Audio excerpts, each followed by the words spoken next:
Muito bem, a presidente do STF, Rosa Weber, votou nesta sexta-feira a favor da descriminalização do aborto em mulheres com até 12 semanas de gestação.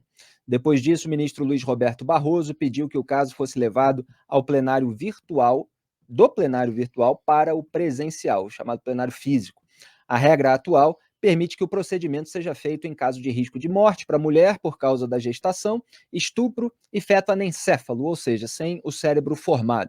Rosa Weber é relatora da ação que foi apresentada pelo PSOL em 2017, quando então eu escrevi um artigo muito detalhado e minucioso sobre esse tema que eu compartilhei hoje no Twitter, e questiona a criminalização do aborto citada nos artigos 124 e 126 do Código Penal de 1940. É a ação que questiona, tá? O meu artigo, na verdade, ele refuta ali ponto a ponto a argumentação de Luiz Roberto Barroso.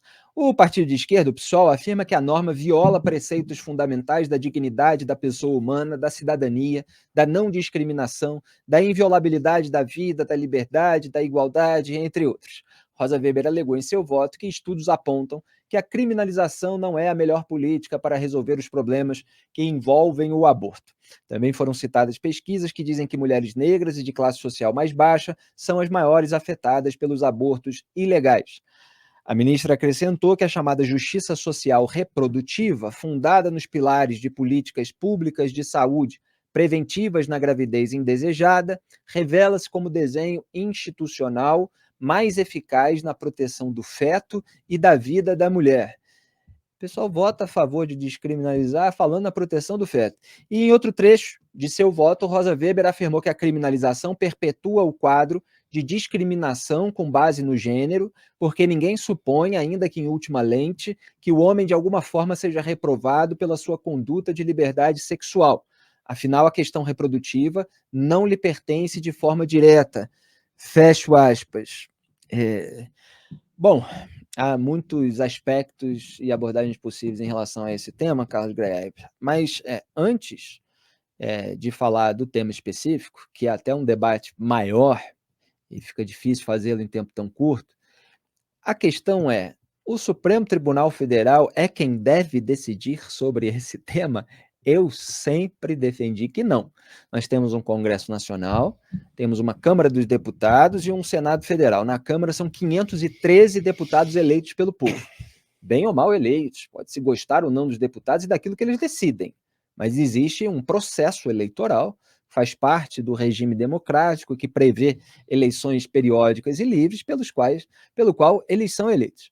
No Senado, são 81 senadores. Então, 513 mais 81. Porque 11 autoproclamados iluminados vão decidir melhor sobre esse tema, vão atropelar o Congresso. A democracia pressupõe o quê? A separação e a independência dos poderes. Então, o STF está se metendo em aborto, em drogas, em imposto sindical, em marco temporal, em lei das estatais.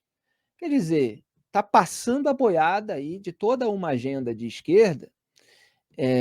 E eu hoje tuitei sobre esse método, né, que é de você afetar repúdio ao golpismo, esse golpismo bolsonarista, que seria de fora para dentro, forças militares tomando poder, ao mesmo tempo em que se golpeia a democracia por dentro, quando você invade a competência de outro poder. Qual é a sua avaliação?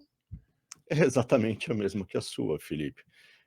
Eu acho que a gente volta a um problema que a gente já discutiu em relação à criminalização, à descriminalização, né, do porte de drogas.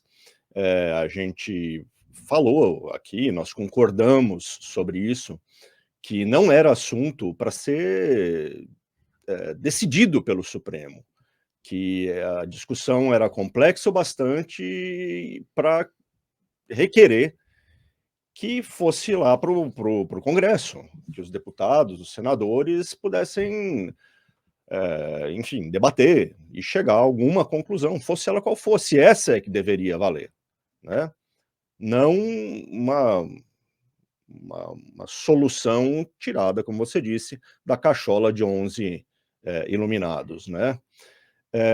Pro caso do aborto, eu acho que isso é ainda mais válido, né? Porque é um assunto tão dividido que mexe em crenças tão fundamentais das pessoas, né, que mexem nas crenças que fazem as pessoas se relacionar com Deus, ou com a não existência de Deus, enfim, coisas constituintes mesmo da identidade das pessoas, muito mais do que poder usar um cigarro de maconha ou não. Então, eu acho que não dá. Não dá para o Supremo querer se sobrepor a todo o país para decidir esse assunto. Ele é profundo demais, vamos dizer assim, para deixar na mão de poucas pessoas, né? Então, eu acho que a gente vai falar sobre sobre as consequências, né? Então, eu guardo o resto da minha consideração sobre a questão do plebiscito que foi sugerido e tudo mais para depois. Mas eu acho que, primariamente, é um daqueles casos clássicos em que o Supremo deveria ter a sabedoria de se autoconter, né? De puxar o freio, não avançar o sinal. Aliás, Felipe, sendo aqui, a informação que eu tenho é de que é mais ou menos isso que deve acontecer. A Rosa Weber queria dar o voto. Exatamente. Ela queria manifestar a opinião dela, já que o caso estava ali na mesa, Jogo a todo respeito desse ensaiado. assunto. E daí, combinou o jogo com o Barroso, que vai ficar no lugar dela na presidência do STF, né? O Barroso tirou ali do plenário virtual, onde ela pôde depositar o voto dela no momento que quis, e falou, a gente vai discutir isso no plenário.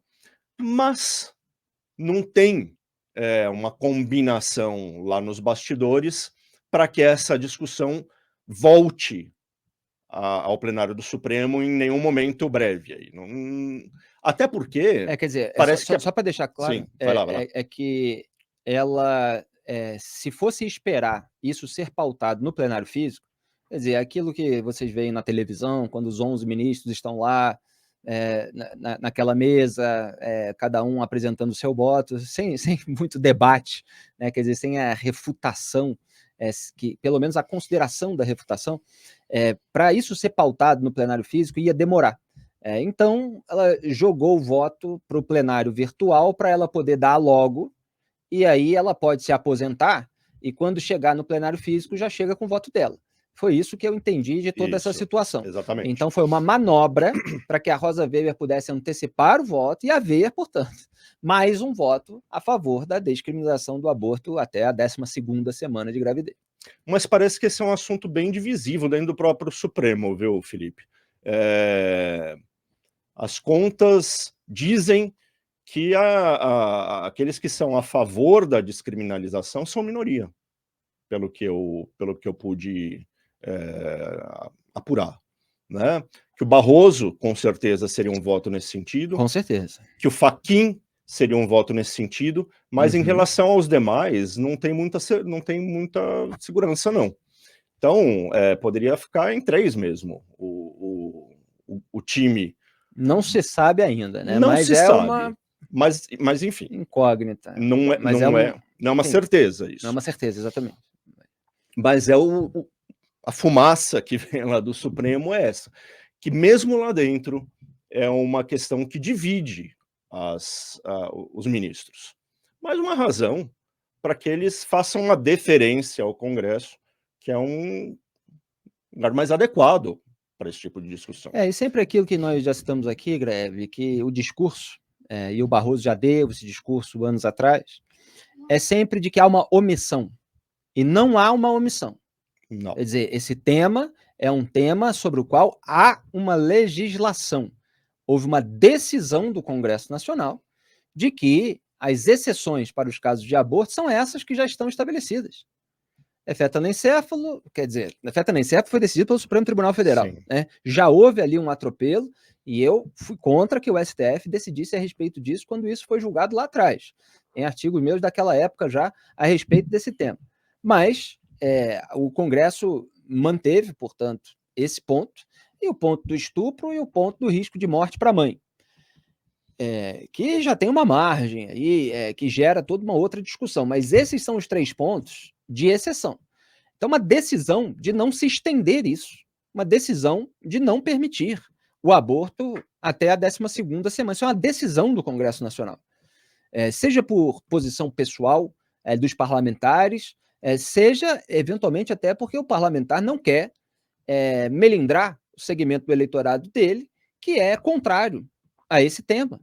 Então, você tem na população brasileira uma maioria, pelo menos de acordo com as pesquisas de opinião nas últimas décadas, que é contrária à descriminalização do aborto. Aliás, nesse meu artigo eu até citava alguns, eu tenho até outros artigos que citam mais especificamente. No começo eu só dava um panorama geral, lembrando o Ibope de 2010, por exemplo, em que 78% dos brasileiros eram contra a legalização do aborto. Em 2016, o resultado se repetiu. São números do Ibope. Há vários outros aí, do Datafolha, de uns tempos para cá, tentaram até mudar a formulação da pergunta para ver se esse número abaixava. E mesmo assim, se manteve uma maioria da população brasileira contrária. Então, você tem sim parlamentares que não querem desagradar o eleitorado, que é absolutamente legítimo, faz parte do processo democrático. Agora, você dizer assim, não, tem uma omissão do Congresso Nacional, então nós precisamos decidir a respeito disso, porque nós achamos que é assim que tem que ser. Nós, 11 ministros do Supremo Tribunal Federal, que, como o Greve disse, talvez nem sejam 11. Não, 11 não são, porque André Mendonça, por exemplo, deve votar contra a descriminalização do aborto, né? E há outros aí que podem, eventualmente, até surpreender. Então, repito, o Supremo Tribunal Federal está atropelando o Congresso Nacional. Esse artigo, para quem quiser se aprofundar nesse tema, porque é impossível reproduzir tudo aqui num programa de 1 hora, tem o título Os Truques de Barroso e PSOL para Legalizar o Aborto. É de 14 de março de 2017, quando eu era colunista da Veja, no site da Veja está esse artigo. E eu faço ali todo um histórico político, até da indicação do Barroso, das posições dele, porque ele foi advogado da causa dos fetos anencéfalos antes de ser ministro do Supremo Tribunal Federal. E até coloco lá o contexto político que a Dilma Rousseff prometeu não mudar a legislação sobre aborto, e aí botou o advogado da causa no STF, que é o Barroso. A gente, obviamente, a partir do momento que ele é ministro, você concorda com ele num ponto, discorda no outro, etc., mas não pode deixar de registrar que a Dilma foi lá num encontro com católicos e evangélicos, falou que é contra modificar a legislação e depois indicou o advogado da causa, né? Tem esses componentes políticos, alguns detalhes a respeito disso. E aí depois eu mostrei o histórico do Barroso, analisando declarações que ele tinha dado em entrevistas, sempre com esse ativismo a respeito dessa pauta, sempre fez campanha pela descriminalização do aborto e de drogas, né, principalmente a maconha. Aí tem um determinado momento, esse dá para reproduzir aqui como uma pequena citação do artigo, que é o Barroso versus Barroso.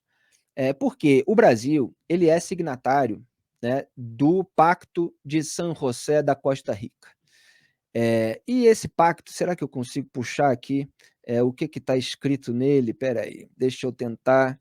Aqui, o artigo 4º é o inciso 1 da Convenção Interamericana de Direitos Humanos, Pacto de São José da Costa Rica. Está lá dizendo, toda pessoa tem o direito de que se respeite sua vida.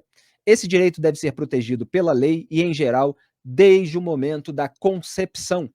Ninguém pode ser privado da vida arbitrariamente. Então, isso está registrado num pacto internacional do qual o Brasil é signatário. Então, existe um arcabouço legal para que o aborto não seja legalizado, para que a vida seja protegida desde o momento da concepção e não a partir da 12ª ou 13ª semana de gestação. E aí você pega decisões anteriores do Barroso, que é o que eu fiz, em que ele reconhece a força do Pacto de São José da Costa Rica em relação a outros temas. Isso que é fantástico. Então tem uma nota, por exemplo, num caso que é do depositário fiel, o caso específico não importa muito, em que ele diz assim, o entendimento que afinal prevaleceu é o de que o Pacto de São José da Costa Rica, tratado sobre direitos humanos, tem estatura supralegal e prevalece sobre a legislação interna brasileira que a autorizava. Estatura supralegal que prevalece sobre a legislação interna brasileira. Agora, quando não é conveniente, aí não prevalece mais. Quer dizer, se é um tema em que o pacto tem lá uma regra que, achei legal e tal, então, olha, o pacto tem que ser respeitado, nós não podemos desrespeitar o pai. Agora tem outra regra lá que, enfim, faz parte do ativismo dele não compactuar, então esquece, omite completamente.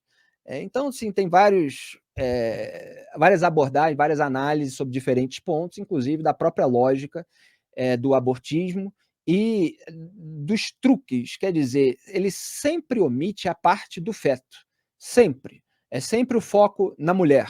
E aí eu vou em cada alegação desconstruindo aquilo que ele fala.